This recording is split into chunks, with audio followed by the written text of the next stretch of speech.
This is Pucks in 7 with Ryan Paton and Victoria Matiash.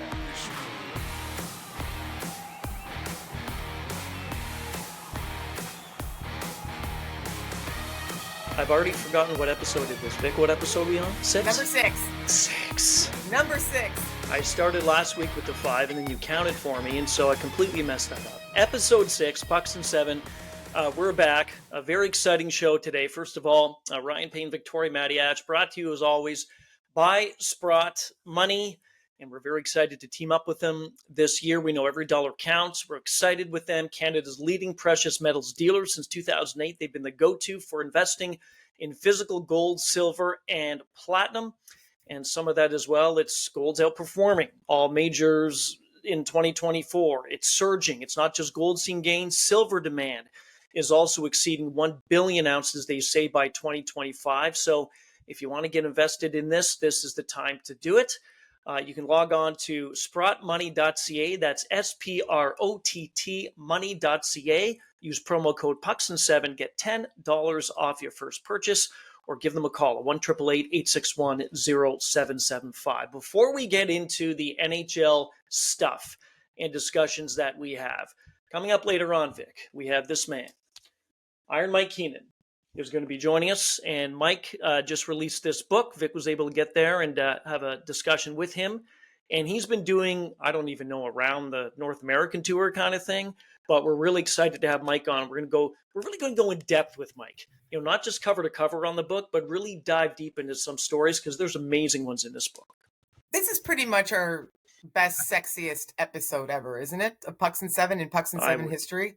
With Mike Keenan aboard. I would say and so. We should mention, even before he comes on, we both read the book page to page, cover to cover. Yes. And we both thoroughly enjoyed it very much. Mm-hmm. And I wouldn't say that if I didn't. I would just say you should read the book. But we was real No. And we could, if we wanted to, we guarantee you we could do 2, 3, 4 hours with him, right? I read it in 2 days. Yeah. And not because I was under any crunch time. Right. I just wanted to. It's a gobble it down book. I can't wait to talk to him. Yeah. And we both have a lot of questions, and there are a lot of stories. He's very candid in the book, and I hope he's candid with us as well. But first, we have to get to some headlines in the NHL. Yeah, we do. And let's, so again, we're going to do Mike for quite a bit. So we're just going to incorporate the East and the West into this first section. Jeremy Swayman recently signed that deal with Boston. Jake Ottinger now has signed his deal with the Dallas Stars. 8-year contract, Vic, $66 million. That's going to kick in next season. That's the AAV of 8.25. Look at what he's coming off with his contract. A 3-year deal at 12. That's a $4 million AAV. So he is more than doubled, just a bit, but that 250 counts. He's more than doubled the AAV starting again next season. Dallas is off to a heck of a start. Ottinger is off to an amazing start. I think this is a fantastic deal for both sides. You weren't surprised by the number? No, I wasn't surprised by the number. I thought it would be a lot higher. You did? Considering, I didn't, because Ottinger's not like Jeremy Swayman. Okay. That being said, and we know it is a team-friendly deal. I don't think anybody's going to argue that. No. We know he wanted to stay in Dallas badly. And who wouldn't? And that was well known. The entire world knew that. So that's not going to help him get a higher number anyway. The fact that this was done so earlier in the season, because there was no action on this deal in the summer at all. Yeah. And now all of a sudden it's just done, which I like, by the way. Just get the business over with, and so you can play hockey and concentrate on the game. I like that part of it. But considering the resume that Jerry Swayman has, much more limited than what Jake Ottinger, and I know last year wasn't awesome, but it ended very well. He is considered one of the better busy goaltenders in this league, not part of a tandem team, has the numbers to back it up. I thought if Swayman was going to get 66, 8.25, I thought Ottinger would do a little bit better than that. Not just Sturkin money, whatever that ends up being. Yeah, but 18. I thought it was going to be over 9. Pardon me? I said Igor's going to get 18.5. No, yeah, kidding. Can you imagine now? And this is but Ryan, now this follow-up question then. Okay. Ottinger's making the same money as Swayman, okay, 8.25. So now, does that hurt Shesterkin in him trying to I told you this. I told you when Swayman signed, I said that hurt Shesterkin. That was the unpopular opinion because it really didn't make any sense. Because if Swayman signed that deal, Shesterkin wanted this. Well, I'm so much better than him, and my sample size is a lot more than him, and all that type of thing. I think it absolutely does. I think it's ridiculous that he declined that $11 million a year deal. I really do. If you're trying to set the bar high, that's fine. You are still going to be the highest paid goaltender. And you go back to quickly, I want to get your thoughts on this because I read this article the other day and it really intrigued me. You look at Jeremy Swayman, look at Jake Ottinger, same deals. The sample size is different. Ottinger 196 games, Swayman 135. So there's a difference of basically 61 games. Ottinger having played more. And he's had success, so too is Swayman. But I was looking at this and the article was saying, owners and GMs are maybe shying away from offering players, goaltenders specifically, a lengthy term with a huge AAV because if you look at the way goalies play these days, you're not going to get a goalie playing 65 or 70 games. That doesn't happen anymore. If you get maybe 50 or something, that's fine, but there's an 82-game schedule. So say you play 55, then that is a 27-game by the backup goaltender schedule. And so are you going to give, say, Shesterkin signs for 12 and a half? Are you going to give him 12 and a half per season to play 55 games? Again, he could play more. That's fine. He probably plays 60. But the article is basically saying they don't want to put that much of an investment anymore in goalies because it's not like there's a number one goalie who's riding the whole thing for the whole season. You can make the same argument for starting pitchers in MLB, though. Sure, right? you can. Sure, you can. Okay, so there's that too. I appreciate that argument, and there is a lot of sense to that. So if you're going to pay Shesterkin over $12 million, and then you're going to pay, let's say, Jonathan Quick $1 million, and he's playing 20 games a quarter of the season. The math doesn't add up. Right. I will still say this: Ottinger is not at Shesterkin's level. He's very close, and I think this hurts Shesterkin a lot with wanting over 12 because he is not $4 million better a year than Jake Ottinger. No, he's not, and that's true. So Swayman getting his contract, Ottinger getting his contract, and that's a great point. You got to look at the gap then between skill and money. You're right. There's no way Shesterkin is, say, $4 million better per season than Jake Ottinger. Sign 11 and a quarter, man. Just honestly, get it done. Get it done. Just get it done. Sign 11 and a quarter. You're the highest paid guy. You're good. You're in the Big Apple for a long time. Everybody's happy. Since 2020, 2021, Ottinger ranks in the top 10 in wins, GAA, and also he's tied for 11th save percentage. His 23 playoff wins, Vic, since 2022, tied with guess who? Igor Shesterkin of the Rangers. What's a good answer? Yeah, that was the lead into what the answer is. Anyway, I think it's a great deal. Team friendly. You hit the nail on the head with that. And good on Jake Ottinger. Dallas is flying. So too are the Rangers. They are rolling. No surprise. So many guys are clicking. Artemi Panarin is just one. Alexei Lafreniere. I was on him so much last season until the end of the year. Now I actually have him in my pool, which is fantastic. But it's good to see. They're the favorites to me coming out of that Eastern Conference, and they're proving that in this early season. They look pretty mighty so far. I will again, and I know you hate this argument, and we always have a little bit of an arm wrestle over it. Don't say it. Strength of schedule. Oh, sorry, I'm going to mute that. What? Can't hear you, huh? Is this thing on? Strength of schedule. They have played some teams that haven't been playoff teams necessarily. Doesn't matter. A win's a win. You have to play who's in front of you. But the fact that here again, this hurts Shesterkin once more. Their most recent win, Jonathan Quick looked pretty good in there, only allowing 2 goals as well. So the fact that Panarin has come out hot as heck, somebody's Art Ross pick before the season started, I might add. And do you know? Here you go, Ryan. Do you know who's tied for first in points so far this season? I don't know, Vic. Somebody's Art Ross pick. Anyways, the Rangers look mighty, mighty, mighty. Devils look great. Rangers look great. I know they lost. They've lost 1 game so far. They're 4-1, right? I'm not getting that wrong. Am I? But in general, they look pretty mighty out there, and I think they're going to be a very tough out in the Metropolitan Division for Yeah, sure. and that's what everyone thought coming in to this season. The Rangers 3-0-1, so they're 3-0-1. 3-0-1. There you go. Devils Okay. are 5. Devils played 7 games. Obviously, they played the 2 overseas in Czechia. Isn't that so, wild? Carolina's yeah, it is. played 2. Yeah, it's crazy. So weird. Yeah, it is odd. It is odd. Anyway, they will certainly, make up that ground. But you're right. The Rangers playing well. 20 goals, 9 against, plus 11. I think that goals against, goals for differential is terrific. Vinny Trocheck's been awesome. Panarin's been great. Lafreniere's been great. I love the fact Jonathan Quick is still playing. I really do, and I always like Quickie. Well. Yeah, always like playing well. Always like to see a guy who's been in the league a long time, who's had success. He had great success with the LA Kings. He was the Kings goaltender during that run where they won the Cups. And he gets to this team, a very good team, plays sparingly, and yet he still comes away with a couple of points. So I love the guy. I think I've said this, and I'll say it probably, I don't know, well, until I maybe pass, which hopefully will be 80 years from now. I think Jonathan Quick, in his prime, is the most and was the most athletic goaltender I've ever seen. Athletic. I think he had to be a little bit. Does these split things, which is just hurts. He is and continues to be extremely athletic. That's for certain. And he wants a cup in New York because you can wrap up your career with cups in LA and a cup in New York, coast to coast, baby. 2 of the largest markets. Yeah, that's going to be impressive indeed. You know who else has been impressive so far? Who, that Vic? we haven't talked. We haven't talked about at all. Oh, hold on. What? How long we in? Oh, we haven't talked about them. The Tampa Bay Lightning haven't lost a game yet. I know. Now, I haven't played tons. Okay, no, they played 3. But Ryan, look at who they've beat. Vegas, strength of schedule.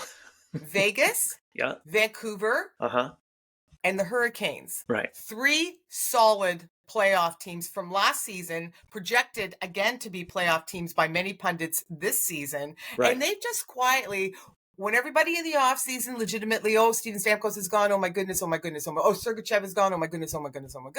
And they come out and nobody's talking about it yet, again, because of the sample size. It's only 3 games. I understand that. But Kucherov looks very Kucherov-y, very Kucherov-y. Yeah. And that team is gelling quite well and already 3-0 very quietly. Is it me, or am I not remembering correctly, that I feel like last season we didn't talk too much about the Tampa Bay Lightning? I could be wrong, but my thought process last year was, they're just going to continue to go about their business. That's what Tampa Bay does. They didn't win the Cup. I think that's about right. I think there was also a lot of other storylines. And I think that's part of it as well. Right, and that's no disrespect to Tampa. It's just one of those teams that every year you think in the Atlantic, Tampa's going to be there, either 1, 2, 3, or they're going to get in the wild card. That's just who this team is. You feel badly. They beat Vegas, right, 4-3. Yeah. The Golden Knights. So Thursday, last night, again, we're doing this on Friday, and this is the 18th. I stole a page out of your book. You always give the date. I finally got the date in. Yes, October 18th. We're doing this on Friday. On Thursday, so last night, 2 goals in the final 2 minutes and 30 seconds that Vegas gave up. 12 seconds left when they got the winner. And then before that, they also gave up a whole bunch of goals as well. San Jose, they scored 3 in the final 3 minutes. They were down 5-3, and then San Jose won 6-5. So it stinks. Anyway, I'm with you. Tampa looks good. It's really good to see. And there's always that story as well that's going to be there, especially early on, based on the hurricane that hit the Florida area. This is great stuff. It takes away the mind from what is happening in real life, and you can focus in on Tampa. Sports are distractions. That's what they're meant to be. It is. Spectator sports are distractions. We talk about Tampa being there at the top or near the top in the Atlantic. Always talk about Toronto as well through the 82 games. And the playoffs, a different story. But as you put on the lineup, Vic, you can't ignore the success right now Toronto's having. They're a different team. That way. This is a different team.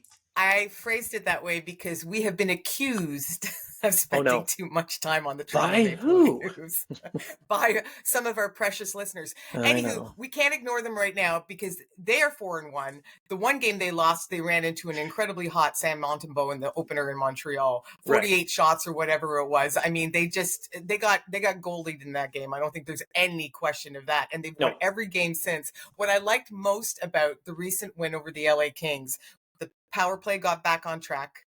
Bobby McMahon, who was sat the first game of the season, got a couple of goals. I love that Nylander McMahon Domi line. Love it. Can I just say, Nylander? Say whatever you like. Nylander's. Thanks.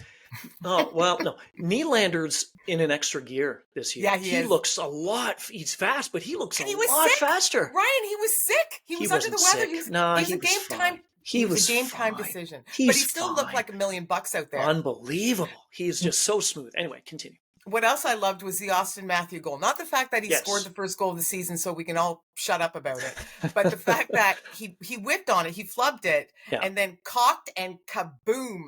And you didn't even see it go in the net. And then Nope. his body language He right looked at the afterwards. ref. He looked at the ref. Yeah. He looked straight at the ref like, did that? Oh, yeah, it went in great. Because he so could even watch it himself. You have to watch the replay in ultra slow-mo to see it actually go into the net. That's how hard he rifled it. But the body language afterwards was, okay, this is done. Got the first one. Now going to start scoring goals. Again, people are going to quiet about this. Yeah. And what a goal. But what a goal to start with and to launch the season. And he should have a few more, right? You think he's at a bunch of chances? I think he's going to have a handful or two, yeah. Yeah, no, I mean, he should already have a few more. He had a handful of chances in the first few games, but then he finally gets the posts and blocks and just lucky saves by goalies. Yeah. There's one game he had 8 shots. I mean, come on. So yes. He's on pace for a lot. I really like too. Again, the whole thing, and then we'll get past Toronto, but it's a different mindset. It's a different looking team this season in Toronto. It is, and I give a ton of credit already to Craig Berube. Here's a question to you: in the same game, say in the same shift, Sidney Crosby got his 500th 60th point, and Gino Malkin scored his 500th goal. Who would get the puck? Would you cut it in half, or would you give it to Gino? I think he'd give it to the goal. Yeah, I do too. I think he'd give it to the goal. Points impressive, but 500. It's a goal, like goals, right? Goals. Only you come up with these questions. Well, I just wanted to ask. I've been up all night thinking about this. It's the fact that I actually believe that is a little eerie. It's what a night for the Pittsburgh Penguins. Yeah. I love the whole story. First of all, we were talking to Brian Metzer in our last podcast, who covers the Penguins discussion. and has covered them for years and years and years and years, almost 2 decades now. Mm-hmm. And the fact that he said Gino is having fun on the ice again and looks like Gino the Machino once more. Yeah. And you can tell it is absolutely obvious. It is clear as day that he's having a good time again. Mm-hmm. The fact that the story is that he set up Sid for his 500th. And Sid set up him for his 500. It writes itself. Yeah, it is movie stuff. Sure, I love everything about that. I think those are going to be 2 players that, as much as we appreciate them today, we're going to appreciate them even more once they're retired. Like we did with I don't think we truly appreciated Gordie Howe when he was playing, but later on we were agreed. Right?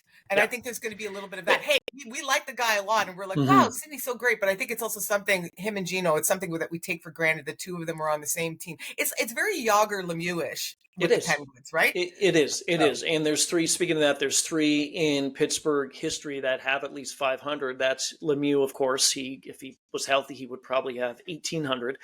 And Gino Malkin, and then Crosby. Crosby, by the way, Vic, 8 away from 600. That's it. So he's only 8 away to 600 goals. I have a question for you. Uh-oh. And no. We talked to Brian about this before too. So he has his 1600th point.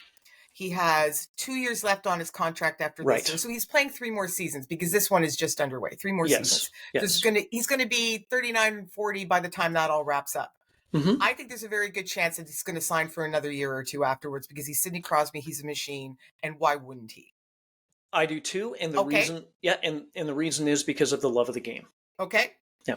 And he takes such great care of himself, unless there's some sort of debilitating injury. I can see him sign yet another contract. He might not, but I'm just saying I could see him do that. If so, Ryan Payton. I thought that was the question already. Go ahead. Does he get to 2,000 points? Oh, man. So he's what? He needs 400. Exactly. No, 398. So 398. Mm-hmm. I don't even know, say the average of whatever. You need 80 a season if he plays 5 more. If he plays 5, he needs 80 points a season. I'm going to say this. It's going to be tough. Mm-hmm. I don't think so. I'd love to see it. I don't think so. I feel badly, though. I know. Look, I love the guy. If there's one guy I want to meet in the NHL, it's him. There's so many, but he's up there on the list, if not the first one. It would put him comfortably in second place behind, Wayne Gretzky. Yeah. And because who's number 2 right now? I have to check. Is it Yager? I think it's Yager. Oh, Victoria, prep yourself a little bit better here. Well, what do you think? Do you think he can get it? I mean, that's a lot of points. You got to think about the team as well that he's playing with and the people around him. I'm going to repeat what Metz told us Metzer told us last pod, if anybody can do it, he can. I know. And I think that's a great way of answering the question. So number 2 is with 1921. So 1,921 is Jaromir Jagr. You know he wants to beat that. Yeah. And I think he definitely has a shot at that because that's about 80 less than the 2,000 mark. So ask me the question again. Does he earn 2,000 points? If anyone can do it, he can. There you go. Okay, so we're all on the same page now. I just listened to what Matt said. Couple more to get to, and then don't forget Mike Keenan is going to join us. We'll talk about his book, Iron Mike, My Life Behind the Bench. It's going to be an awesome discussion with him. Vic and I have read the book. It's incredible. Really the Kraken. Good. The Kraken. Very impressive, Vic. They're scoring goals. That's what's most impressive about it. My favorite line right now is the Jordan Eberle, the new captain of the Seattle Kraken, playing with, I think it's McCann, but also Shane Wright. Yep. I know that for certain. We're big fans of Shane Wright, right? We've been trying to... We have been rooting for him since day one. And watching him score, I know he earned a couple of points last night. He scored a goal. And seeing his face light up afterwards, the Kraken are having some fun. They're scoring goals, Ryan. They're scoring, and this is what they did when they had success 2 seasons ago. They scored. They were scoring in bunches, and it was a team effort. It wasn't just one player or two. It was a team effort. And they have a couple of extra pieces on there now. Chandler Stevenson and who else? Montour on the back end as well. Brandon Montour, yeah. Yes, and that's going to make a difference as well. I have been hard on the Kraken in the past. I've been accused of not liking the Kraken. That is horse manure. I have just pointed out their flaws as I perceive them in the past. That's fair. And right now, so far, they look really good this season. They beat the Flyers 6-4, and they had, you mentioned Chandler Stevenson. That was his 500th game in the NHL. The Kraken have 12 different goal scorers in 5 games. And last night they had goals from 6 different players and points from 13 total. So again, it's exactly what they did 2 years ago after that tough first season, and they made the playoffs, and they surprised a lot of people. Will it continue? We'll see. Only time will tell. Last one.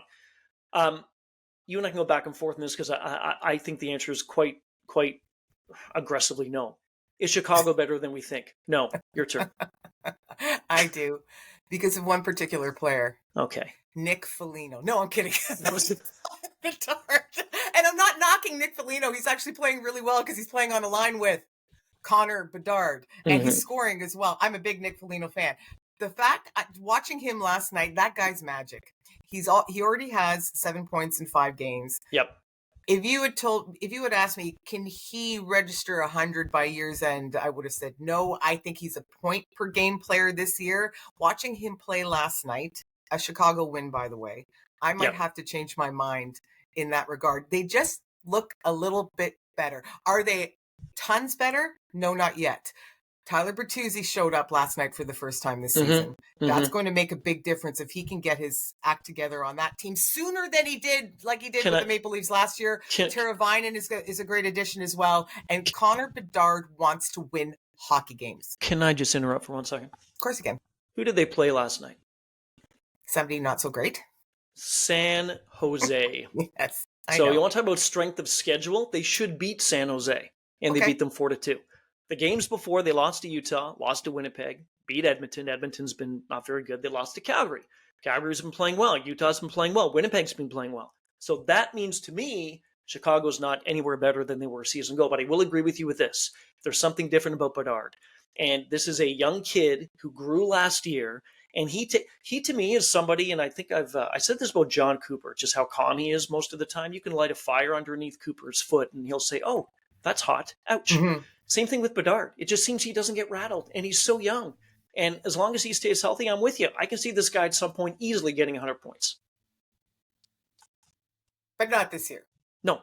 Okay. I said at some point. Yeah. And there you have it. Okay, Chicago. Speaking of Chicago, Mike Keenan, that was one of his stops, the Blackhawks. One of many stops. We're going to hear from Mike after this. He's going to drop by and talk about his new book, Iron Mike, My Life Behind the Bench. Here it is. It's on sale now. It's a terrific read. So good. Forward by Mark Messier and Scott Morrison involved in that as well. We'll have Mike next. Pucks and 7, Ryan Payne, Paton and Matiash, brought to you by Sprott Money.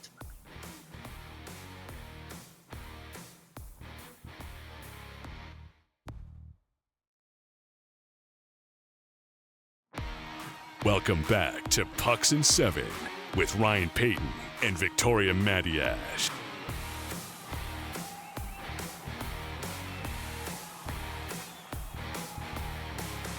And we continue Pucks in 7, brought to you by Sprott Money. We know times are tough. Every dollar counts. We're excited to team up with Sprott Money to sweeten the deal. Use promo code Pucks in 7 for $10 off your first purchase. Visit sprottmoney.ca. That's SPROTT money.ca. Give them a call as well, 1-888-861-0775. So this is year 1 of us doing video, year 3 of us, Vic and I, doing the podcast together. This is by far the most exciting half an hour that we have coming up in the show. We have Mike Keenan with us, and Mike Keenan has released a book, Iron Mike, My Life Behind the Bench. Yep, we both have the copies of it. And Mike's been doing a lot of these things, and he's just great to chat with, and so many stories. Hope you have some left for us, Mike. How are you? I'm very well, thank you. Enjoying Georgian Bay this morning. Beautiful day. You want to talk to just a little bit about the cottage that you're at, because that in your book, and also too, you mentioned that that's your favorite place to be. Well, it is. I didn't spend that much time here. I built it in 1986, 87. But as you know, I've been coaching in several different locations in North America and around the world. But it was a place I could recharge. When you're coaching and managing, you need a place to recharge in the off season. I would always come here for 6 weeks, 7 weeks, and hang out and enjoy my family and time on the bay. You have a pretty significant birthday coming up. Happy birthday ahead of Monday. Thank you. Do you have any, are there any major plans to celebrate the 75th or? Actually, I was very fortunate. My daughter, she's a Canadian, but she lives in Virginia, just outside of DC. Her family flew up for Thanksgiving, Canadian Thanksgiving. So we enjoyed an early celebration last weekend with her family, and my sisters don't live too far from here and their families. So they're all within 5 miles of the cottage, the Wonderful. rest of the family. So it worked out real well. Lots to celebrate this year in particular. I attended your book launch last week. It was wonderful, by the way. Thank you very much for having me. It was a great time. And you told the story. It's also in your acknowledgments in your book as well, about how you had a pretty medically traumatic spring. Yes. Open heart surgery in New York. So my first question is, how are you feeling now? I'm feeling great. Thank you. Dr. Girardi and his team, medical team, a reference from the New York Rangers to start with. So hockey connections always help with medical situations. At least I found that. And then that was April the 2nd. So we're 6 months and a little bit into it. And you have to be disciplined and follow the protocol that they ask. And it's pretty daunting when they walk into the operating room until you get up on the table and you know that you're going to have your chest and heart worked on. But very experienced team, very, very, very top in the world. So as Dr. Girardi says, don't worry, Mike, you're in good hands. So there's always a little trepidation, but I came out on the other side very well. Well, you look great, Mike, and we're really glad that you're still here. I am too. Yeah, no kidding, right? We wouldn't be doing this if you weren't. Forget about us. Let's talk about Mike. Mike, I'm glad I'm here. Yeah. Let's get into the book. We could talk for hours about this. We'll try to condense it as best we can. I've read a lot of books. I've read a lot of sports books. This, no joke, from page to page is one of the best that I've ever read. And I remember following I read it in you. 2 days. Yeah. It was fantastic. It was a power read. You couldn't put it down. Fantastic. So I look at the beginning of the book, the first chapter, and sometimes at the end. You want to start off with a bang. You want to finish with a bang as well. You start off by saying, I really am a bastard. I don't think I've ever read a book, Mike, where anyone has started off a book like that. Talk a bit about that. Well, that was the genesis of that was from Scotty Morrison, who did a super job writing. He's a Hall of Fame writer. And Amazing. He picked it up from, God bless, Jay Greenberg, who passed with, of all things, West Nile disease, who started the project. And Scott was editing. And then we had to take a pause for at least 6 months to get organized again. And Scott captured that. And, fortunate enough to have Mark Messier do the forward. He was very kind in the forward as well. But yeah, historically, I came from very young parents. They were 19 years old. They had me, and back in those days, that was a real no-no. But Right. I was born out of wedlock, and then my sisters and my brother came along after they were married. So I was the oldest, and had very, very young parents to begin with. It's a great opening. By the way, I love it. fellow bastard. I was born 6 months before my parents got married, Yeah. and they had my brother afterwards too. And the marriage did quite well, so it was all's well that ends well in that Yeah. regard for sure. But it's definitely Interesting beginning. it was Right? but that's what you want to do though. So Yeah. with this book, you do grab the reader absolutely right away, and then after that, it's just you're incredibly candid. You're candid about the people you've worked with, the situations that you're in, the partnerships that you were in, the players, but you're also very candid about yourself. So, in terms of your coaching approach, which people have varying opinions on, but the success speaks for itself. I mean, 8 different stops in the NHL plus else around the world. How did your working class GM family upbringing influence you in terms of how you, or did it, do you think? Well, yeah, absolutely, it did. My dad was a hard worker, and my mother, for the most part, was a stay-at-home young bride. She had 4 children to look after. We lost my brother and at a very young age, but we managed to evolve, I guess, a little bit. My background, my grandfather spent 50 years in General Motors, and my 2 uncles were 35 years. My aunt for a long period of time. His sister, I actually was offered a tremendous job when I graduated from university with General Motors, and very high pay compared to what I decided to do. I decided to become a teacher after I played minor pro, and that was a very low salary scale at that time. I was teaching at Don Mills Collegiate and Forest Hill Collegiate for $9,000 Canadian dollars a year. My goodness. So what I did to supplement my income was to build cottages in the summer for Viceroy Homes.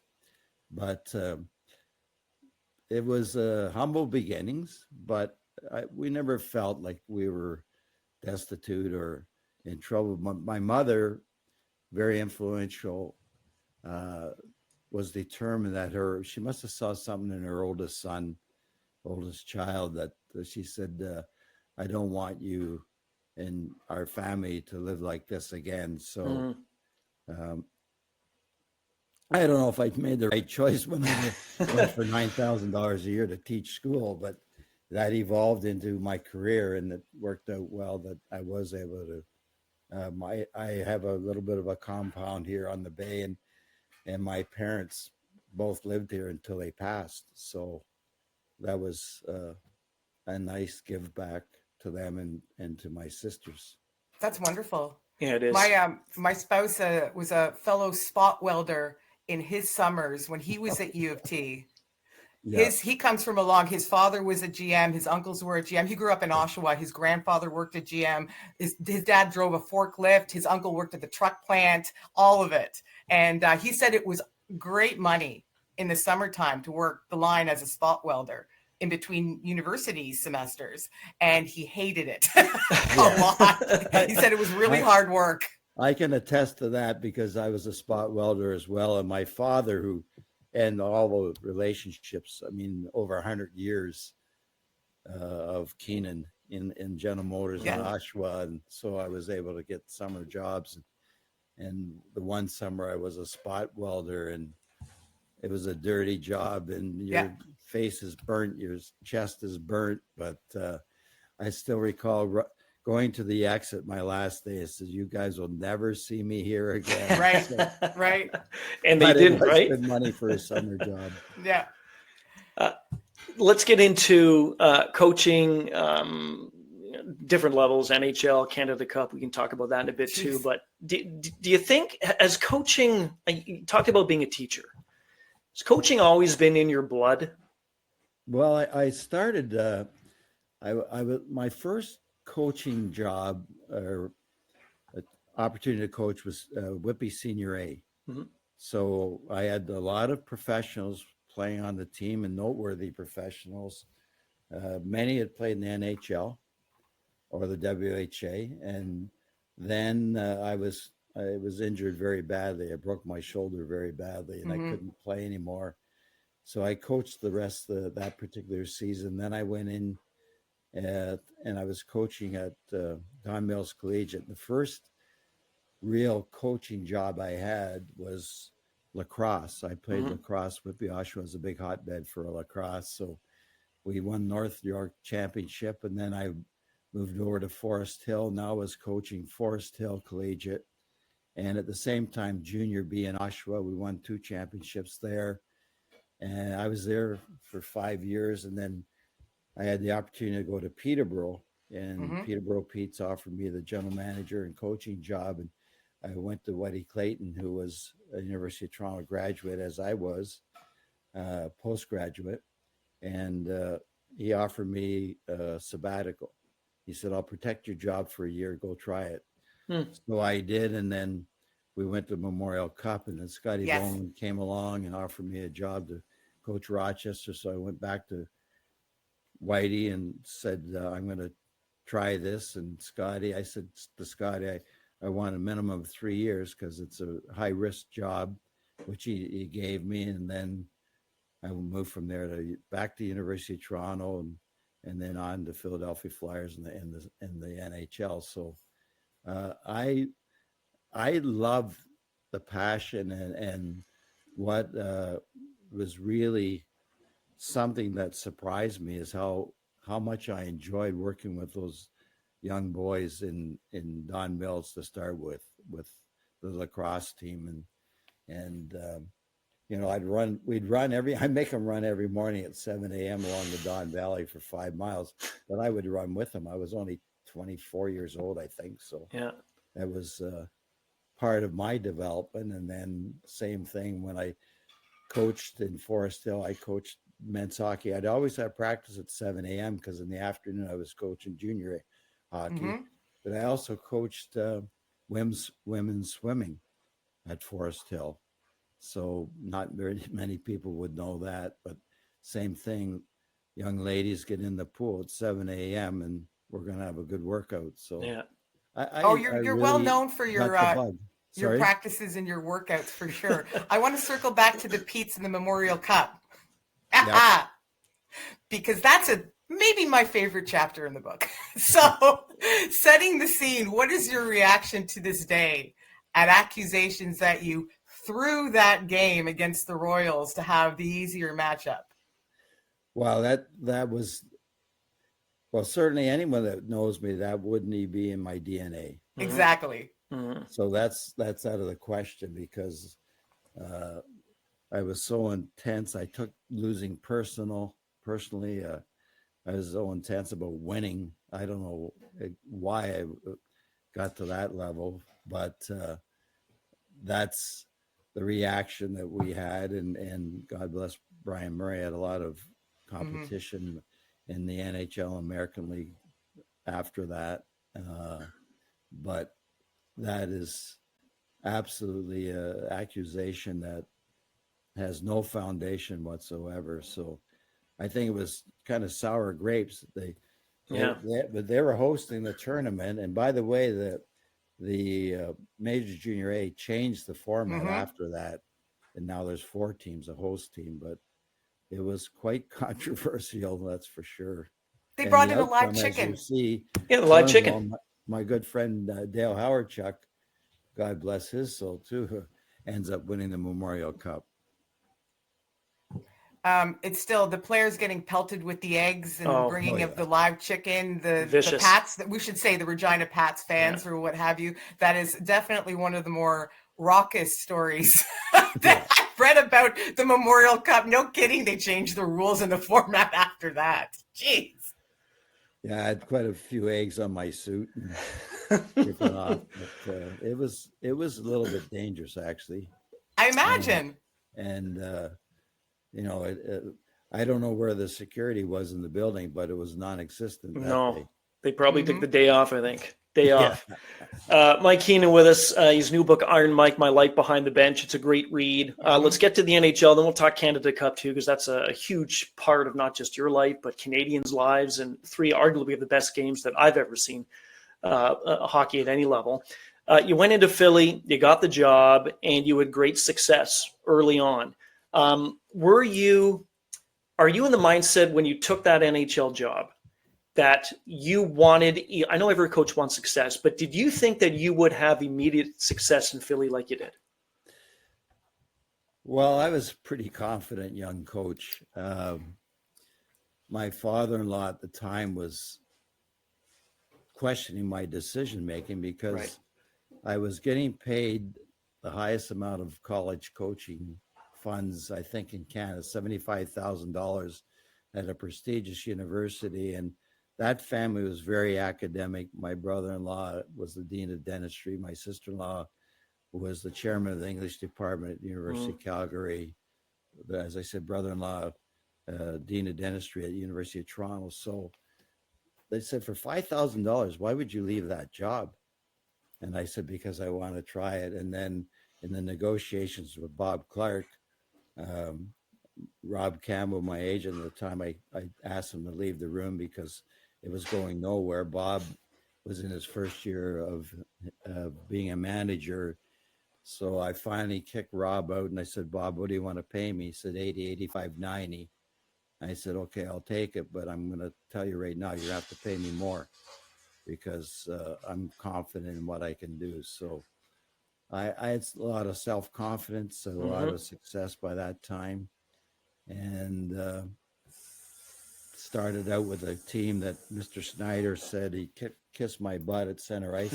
I remember reading that. Made the playoffs, and we ended up winning the President's Trophy, going to the Stanley Cup Finals. So really a young group, three of them were still junior age. Yep. Youngest team in pro sport, not just hockey, but they're really receptive and coachable. And I had a great coaching staff.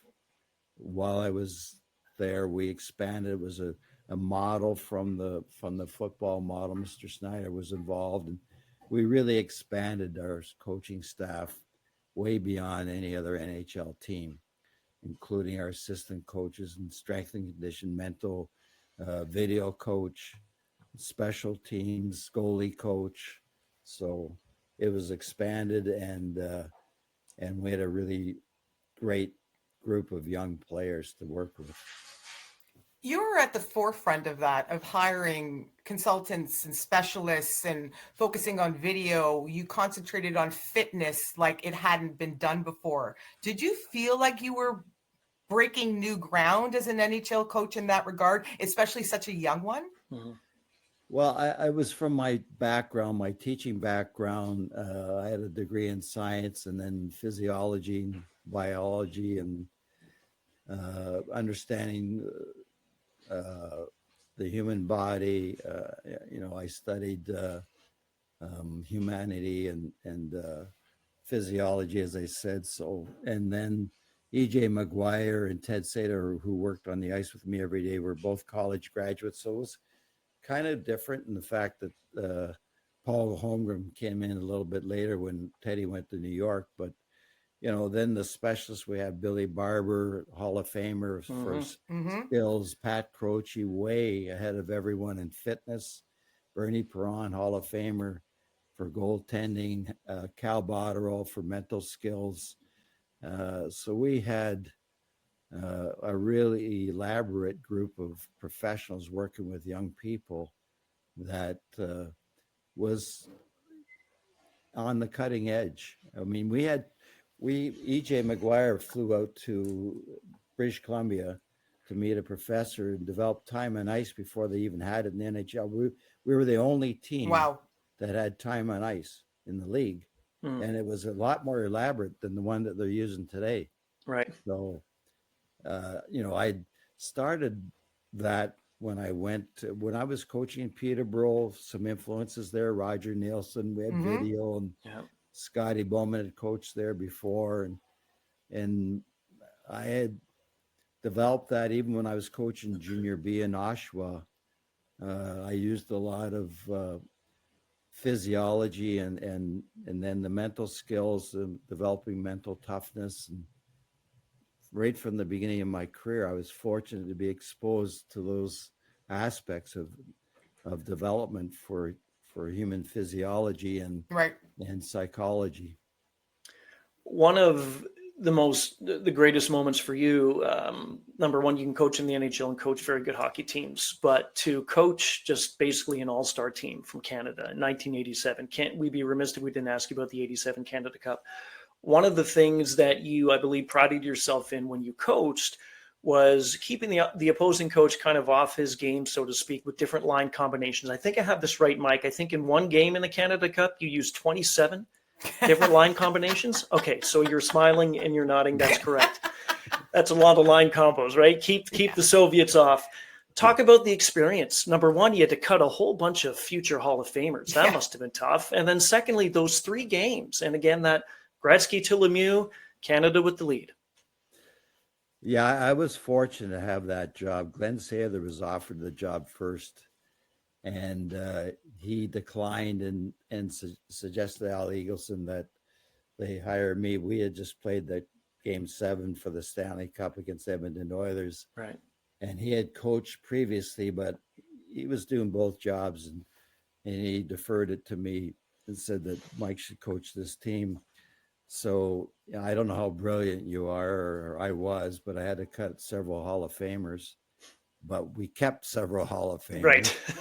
And the experience of coaching, I was really appreciative of the experienced star players that supported me. They challenged me.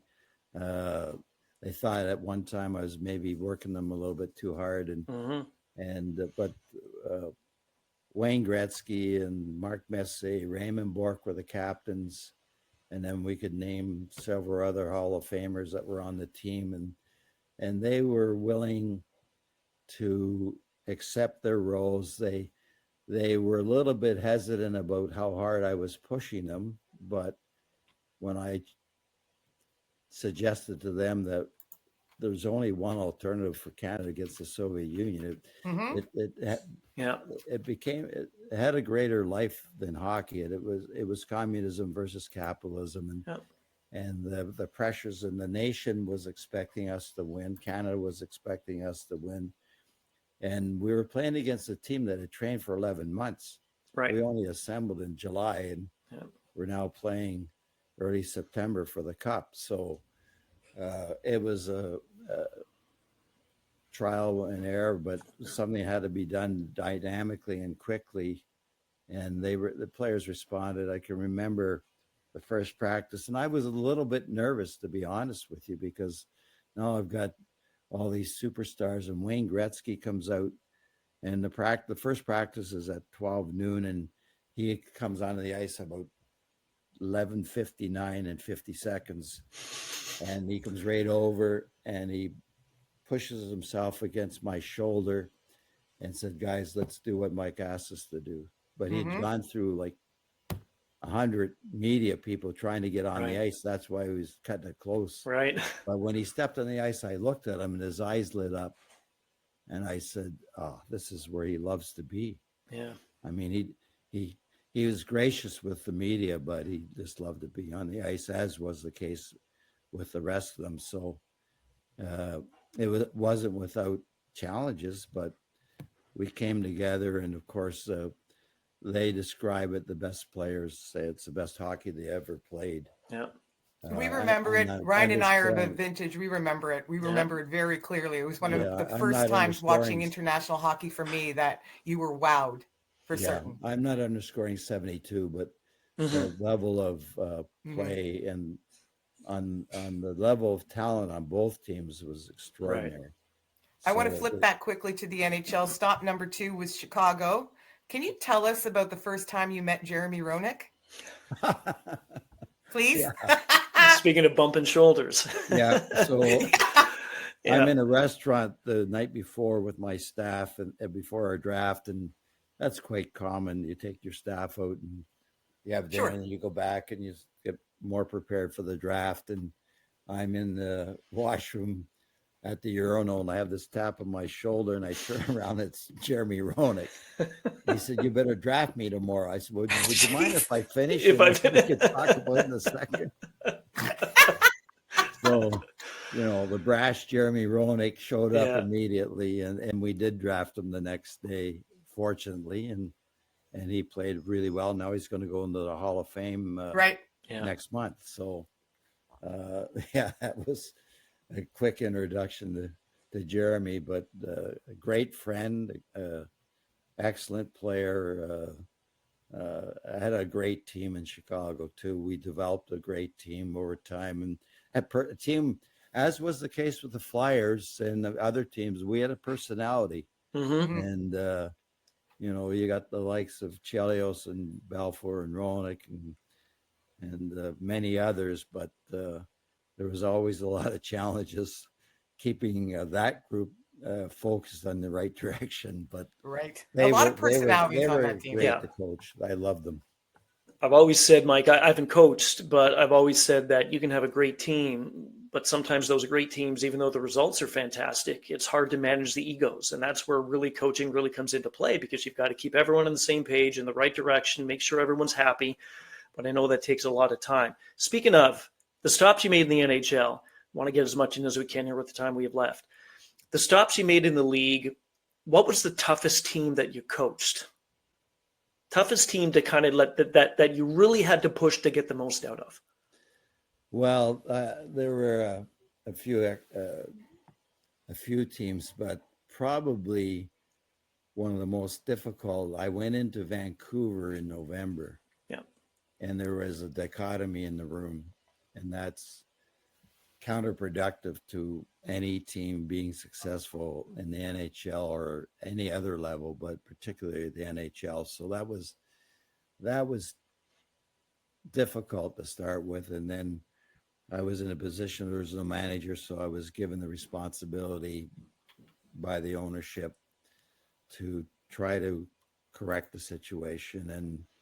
And then they hired a manager, and I was fired. So Right.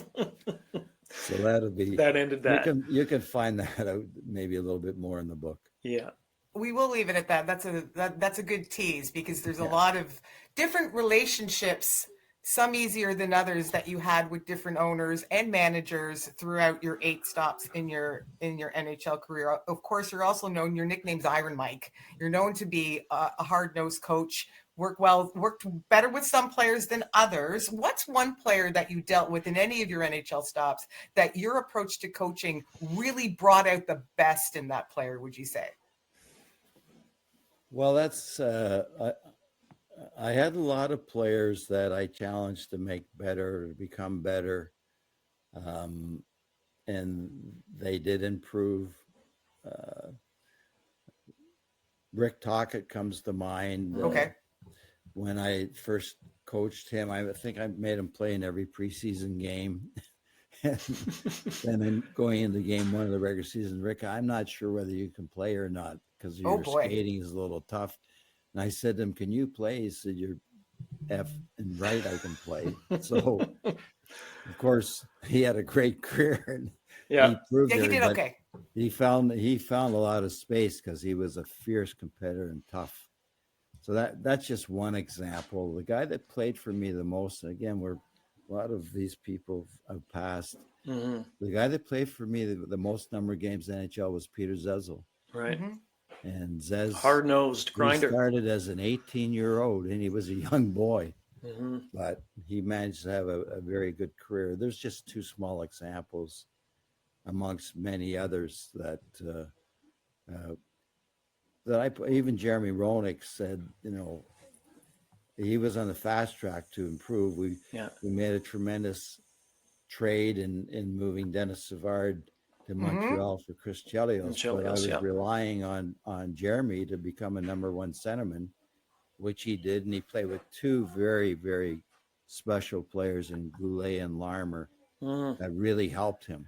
They'd be on the bench coaching him during a game because of their experience. But the dynamics of all this was fun for a person like myself. I really enjoyed it. I mean, you made the comment earlier that you had to keep everybody happy. I don't think I kept many happy. No, I kept them focused. But you were successful, right? But you were successful. Focused in terms of what their responsibility and what their job was. What they had to do to make themselves better, and they had the responsibility to their family, but they also had the responsibility to their teammate. Of course. Because if they didn't do well that particular night, I mean, somebody else had to do part of their job. So it's an interesting dynamic that is, I really enjoyed it. It was fun. On the flip side, then, in hindsight, always 2020, who's one particular player maybe you would have now realized you would have handled a little bit differently? Well, I say that in the book. It's Brett Hull. Yeah. And, you're the adult in the room. You're the teacher in the room. And my frustration with him sometimes, I was too emotional, not just with him, but on other situations. I could have lived by the principles, but turned down the methodology a bit, turned down the heat a bit. And I always has said that I could have handled him a lot better than I did. Not that he didn't get great results. He did, but and we, Wayne Gretzky said that our team in St. Louis, and God bless John Casey for his efforts, but he wasn't Grant Fuhr. When Grant Fuhr went down, Gretz thought we have an unbelievable opportunity to win the Stanley Cup here. But it didn't materialize. But that's one example. Again, there's probably many, but he is of superstar status for sure. So that's the example I would give right now. When you won a cup with the Rangers in '94, in the book, you mentioned there was a fan by the name of Steve Zaretsky, and he had a sign saying, "Now I can die in peace." The Rangers finally broke that curse and they won the cup. Just if you can, I know it could take some time, but just kind of summarize that season for you, culminating in the cup. Well, it began in training camp, obviously, and you meet with the team. And my first meeting was a video of one of the baseball teams winning a championship, and then the parade that subsequently took place in New York, and there was millions of people. And sitting in the front row about 15 feet from me was Mark Messier, and tears started coming down his cheeks. And I said to myself, we have a chance to win. Because he's the leader here in this with this group. They had not made the playoffs the year before. And I asked him after why the tears. He said, nobody's talked about winning the cup here. And I came here with that expectation of winning a cup in New York. So I knew we had a captive audience immediately. And then you go through that process of evaluating the team and working your way through trades and assembling the team and having the team continue to grow and improve, and then making some dramatic changes, even though we were in first place overall at the trading deadline. And then going through it's always a hurdle somewhere. There's always a difficulty somewhere to get into the finals. And then that appeared to us in Jersey in the series. In Game 6, we go into Jersey and we're facing elimination. The team responded. Mark's leadership scores 3 goals.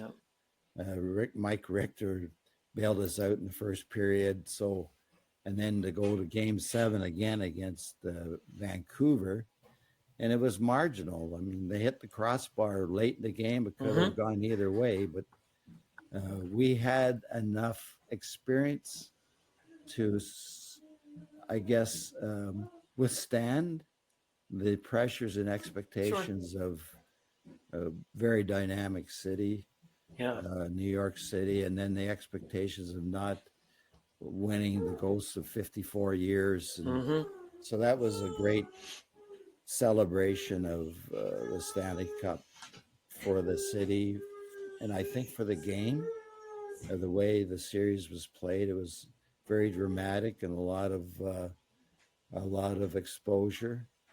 So I sometimes would like to remind Gary Bettman that his first year started with the New York Rangers winning the Stanley Cup. Right. It did. It did. That's true. But then, Mike, you left. I think it's a fair statement to make that if you had a different relationship with Neil Smith, you probably would have been there a little bit longer. That's an understatement. Okay. So that's why I'm keeping it light. The readers are going to pick that up. Yes. Yeah. But what happened there, and it happened in a couple of situations. Stanley Jaffe was the chairman of the board for Paramount, and Stanley really wanted me. He was used to high-profile movie stars. Yeah.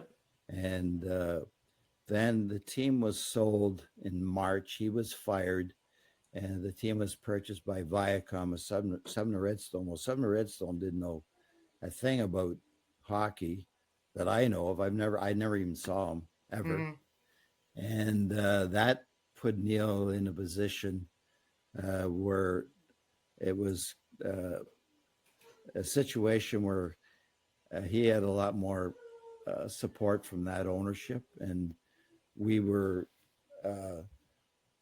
conflicted a little bit, no, maybe not a little bit, maybe a lot, about how the team should be built. Mm-hmm. And when the season was over, he made the point to Bob, because he was the president, that he was going to fire me. He actually went in the next day, and Bob told him to get out of the office. Are you crazy? We just won the Stanley Cup. So you'll see in the book what happened. And I didn't want to leave. I thought we had a chance to win again, because we basically assembled a team after the at the trading deadline. We acquired one whole line, which was very important to us. Mateau, McTavish, and Noonan, and Anderson working with Messier. So that was a huge change for a team that was in first place at that time. But from my experience, I said to Neil, we cannot win with this team. And that's our goal. Now the expectation. We are in first place. Right. Like I said, Jersey's too big and strong for this team. And they ended up second overall in the league, just a few points behind us. It was prophetic that we ended up playing them and barely beating them as well. Yeah. Would you consider that your most unfair firing or parting of ways? Was it the most unfair? Unfair, because coaches get fired in the NHL all the time. Yeah. We have 11 new ones this season than we did compared to last season. Yeah. And you parted ways with several teams in the NHL. Is there one broken relationship that you thought that you should have really genuinely deserved another shot the next season? Well, obviously New York. Mm-hmm. Obviously New York, yeah. And when ownership changes, then the corporate world or the sport world, the dynamics change. And the same thing happened to me in St. Louis. Right. I was hired by Mike Shanahan and a group of St. Louis businessmen. That ownership changed and the dynamics changed, and Budweiser came in and took over. And again, I didn't have the support I needed that anyone needs to be able to do that job of manager and coach. Right. But to answer your question, for sure, New York Rangers. Right. Makes sense. The book again is Iron Mike, My Life Behind the Bench. Mike, we're running out of time, but what we do on this show is that we have a segment right at the end, and it's called 77 Seconds With. And whatever guest we have, we include them. So this is 77 Seconds with Mike. So we're going to try to give you as many questions we can, and you have about 77 seconds to answer them. If you want to take a bit more, that's fine. Yeah, we're Are you not up cutting for you it? off. Yeah, we're not going to cut you What off. was it? How many questions? Like you got 7 seconds a question? Okay. We basically did 7 questions for 77 seconds, so we get Okay. 11 seconds each. So but it's quick fire, but I It's think we quick. might have 8 or 9 in this one. But That's yeah, okay. we do. Yeah, are you we do. game? I'm ready. Right. Okay, Vic, lead them off. Would you have appreciated being coached by Mike Keenan as a young skater?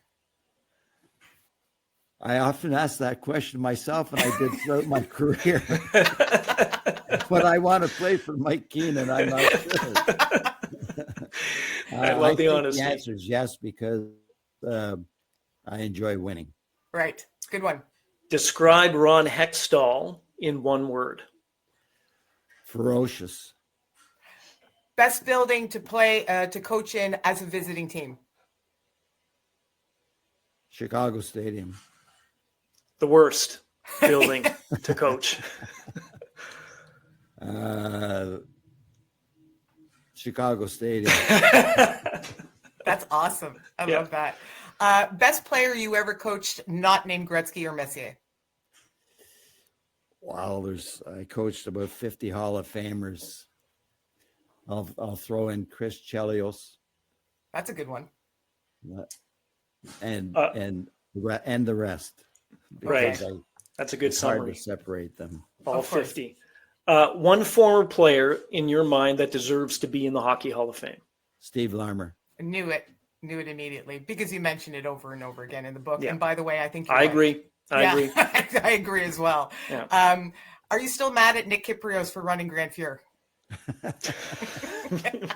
We win a championship together. He's been very supportive. He come to the book launch. Yes. Yeah. And he accidentally fell on Grant. So Okay. we'll Are we leave going it with at that? Okay. He accidentally fell on him.